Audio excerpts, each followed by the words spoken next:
Faire traverser des milliers de gens chaque jour est un devoir exigeant pour le STM, le service des transports maritimes. Mais voilà, depuis 2 semaines, les passagers s'insurgent contre la multiplication des retards à Djaoudji comme à Mamoudzou. Ce matin, en partant de Grande Terre pour arriver là, on a dû attendre au moins 1 heure pour prendre la barge. Des fois, elle part 5-10 minutes avant et on perd une demi-heure sur notre planning.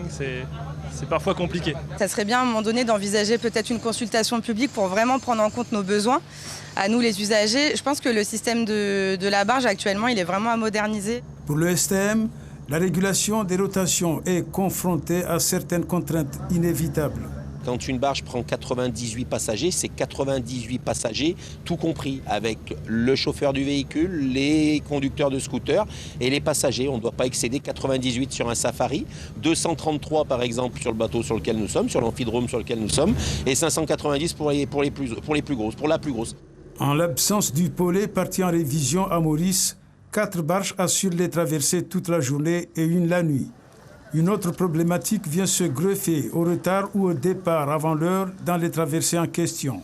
Vous voyez, par exemple, aujourd'hui, on a dû avitailler en carburant. Alors, vous pourriez me dire, mais pourquoi vous n'avitaillez pas la nuit ? Parce que ce n'est pas possible, parce que nos collègues de chez Total ont eux aussi des problématiques, notamment d'avitailler les avions, l'aéroport. Donc, en fait, l'avitaillement ne peut se faire qu'en journée. Les gens ne voient pas, par exemple, que la semaine dernière, on a un camion qui est resté en panne à bord d'une barge pendant plus de 20 minutes. Donc, c'est une barge qui, pendant 20 minutes, en fait, n'a pas été exploitée, donc qui a pris du retard.